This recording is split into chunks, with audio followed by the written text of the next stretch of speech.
mais uma questão, aí é uma questão que envolve o atrito agora.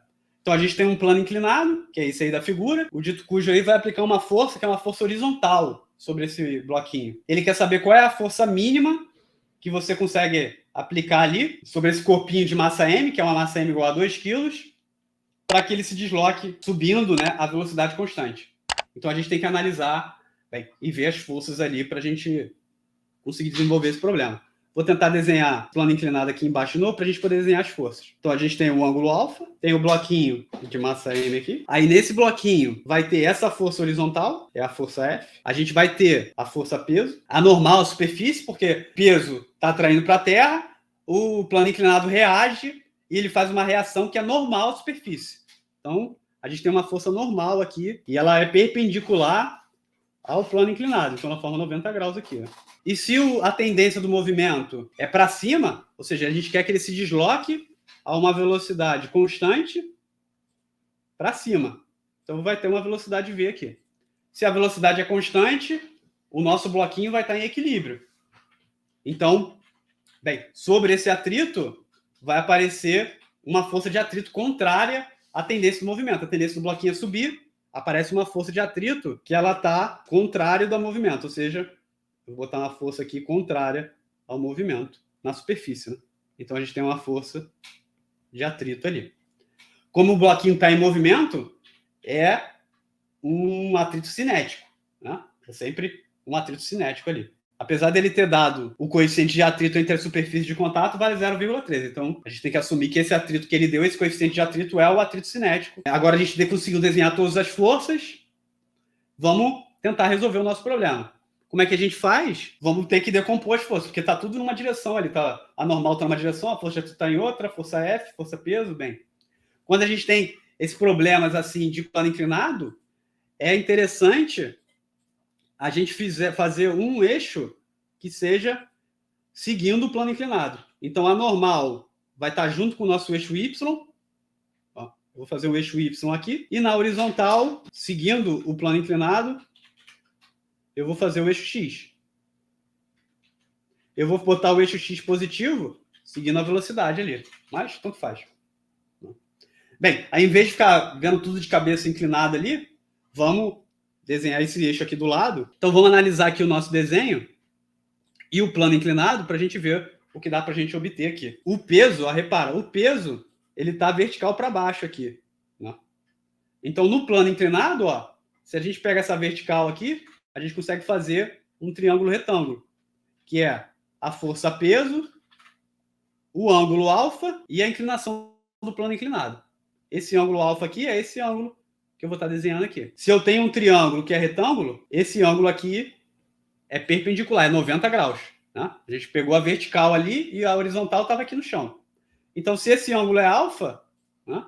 Lembra lá, num triângulo, a soma dos três ângulos tem que ser 180 graus. Então, se esse cara é alfa, sobe para cá, com o eixo X, ele vai ser 90 menos alfa.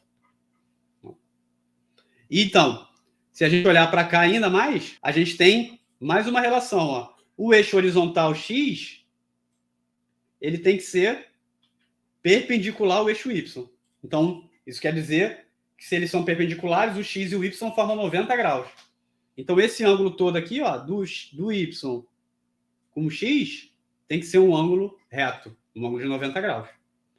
Então, o que acontece? Se esse ângulo aqui é 90 menos alfa, esse aqui é o que falta para 90. O que falta para 90 aí, a gente pode olhar, vai ser justamente o alfa. Isso sempre vai valer, né? Quando a gente tem um plano inclinado e a gente pega a direção normal ao plano inclinado, a direção perpendicular ao plano inclinado, o ângulo do plano inclinado sempre vai ficar entre a força peso e o eixo vertical. Isso sempre vai aparecer para a gente. Então, vamos traduzir isso para o nosso desenho. Aqui é alfa. Se a gente fizer a mesma análise, continuar aqui, repara, a força F estava horizontal, né? no plano inclinado, e a força peso está para baixo. Então, a força F e o peso formam 90 graus. Então, eu posso ir já direto para o meu desenho aqui. Esse cara aqui é 90 graus. Então, de novo, a gente faz essa análise. Se esse cara é alfa, esse cara aqui é o complemento dele, ou seja, 90 menos alfa. Esse cara aqui é 90 menos alfa. Mas a gente tem outra informação aqui que a gente pode retirar. Ó. O eixo X tem que ser perpendicular ao eixo Y. Então, esse ângulo aqui também é 90 graus. Então, para concluir, para completar 90, esse ângulo tem que ser alfa. Então, bem, a gente tem o ângulo alfa em todos os lados possíveis ali. A gente vai ter que usar esse ângulo alfa para calcular essas componentes aí desses vetores. Bem, vamos calcular essas componentes.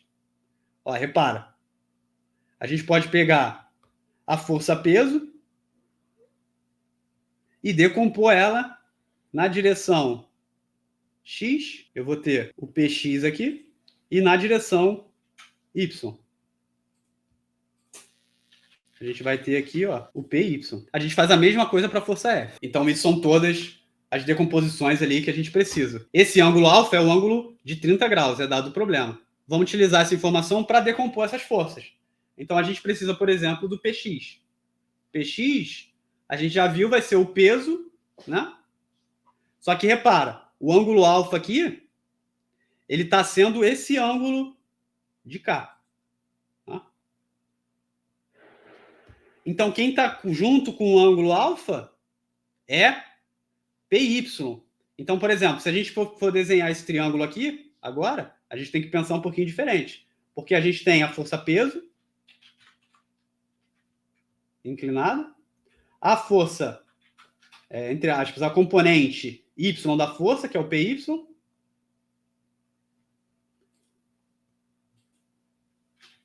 aqui é o P, e na horizontal, que eu vou desenhar aqui no pé do triângulo, a gente tem o Px. O ângulo alfa é esse cara aqui. E aqui é 90 graus. Então, se eu quiser utilizar esse triângulo para calcular o Px e o Py, a gente tem que usar o cosseno de alfa. O cosseno de alfa é o cateto adjacente sobre a hipotenusa. Então, esse cara é Py sobre P. Repara que aqui ficou diferente porque a gente geralmente usa o ângulo com o eixo X.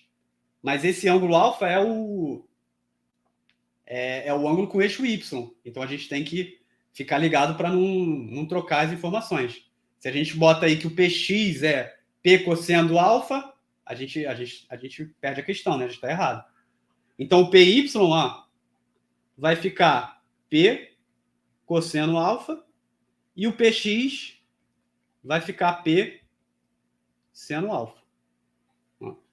E no caso da força F, o ângulo alfa é o ângulo com a direção X. Então, a gente tem que ficar atento porque agora o cosseno de alfa é com Fx. Então, Fx é igual a F cosseno alfa.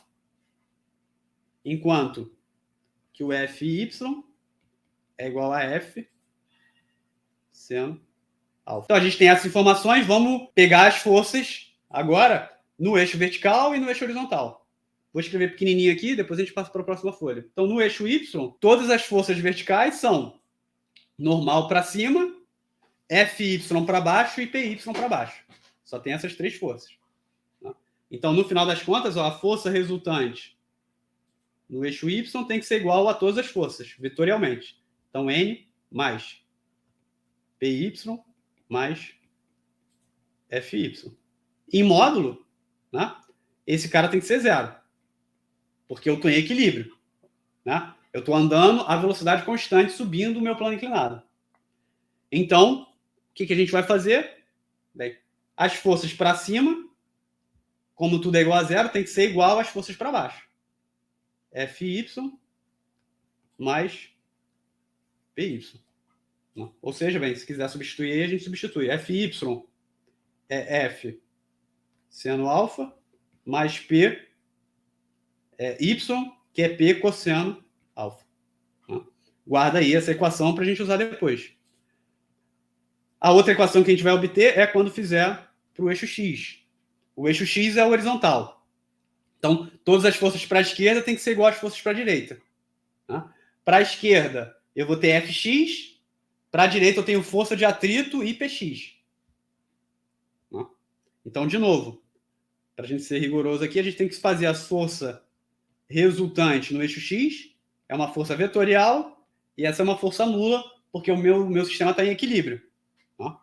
Se ele está em equilíbrio, bem, as forças que eu tenho que somar são todas as forças no eixo X vetorialmente. Então, é o Fx, vetor, mais Px,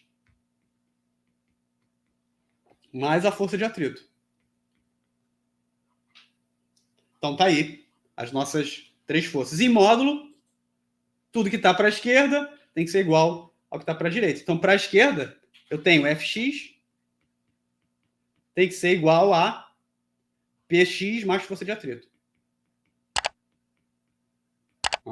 Então, vamos substituir aqui cada um deles. Fx, a gente já encontrou, é F cosseno alfa. Esse cara tem que ser igual a peso.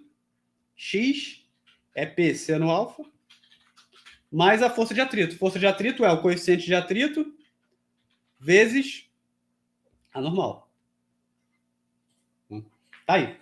Então, vamos pegar essas duas equações que a gente acabou de encontrar, né, para a direção X e para a direção Y, e vamos ver o que a gente consegue resolver. O que a gente pode fazer? Bem, vamos tentar rearrumar ali para tentar isolar a força F. Então, o que tem aqui? Ó, eu já tenho na equação de cima a normal. Então, eu posso pegar essa equação aqui e jogar na força de atrito. Eu jogo ela inteira. E aí a gente vai mexer, substituir uma equação na outra. Então, vamos ver como é que fica esse problemão ali. Vai ficar F cosseno alfa. Depois a gente substitui esses valores ali. Mg seno alfa mais mi, né, que multiplica F seno alfa mais mg cosseno alfa. Fecha o parênteses aqui. Então, o mi vai multiplicar tudo, né? A gente tem que pegar agora o mi, multiplica aqui, multiplica lá. E aí isola. Eu já vou multiplicar e tentar isolar. Então, o primeiro termo tem F. Então, eu vou jogar tudo que é F para o lado esquerdo da equação. E o que sobrou é tudo que tem peso, né? Alguma coisa com mg, vai ficar do lado direito da equação. Aí a gente vai conseguir isolar o F. Ó, vai ficar assim, ó, F cosseno alfa. Vamos botar o F em evidência. Vamos botar o F em evidência, vai ficar F, que multiplica cosseno alfa, menos mi seno alfa, tem que ser igual a... Aqui nesse lado, a gente pode botar o mg em evidência, né, porque é a força-peso. Então, vai ficar mg, que multiplica seno alfa, mais mi cosseno alfa. Então, estamos já finalizando aqui. Isola o F, a gente encontrou a força.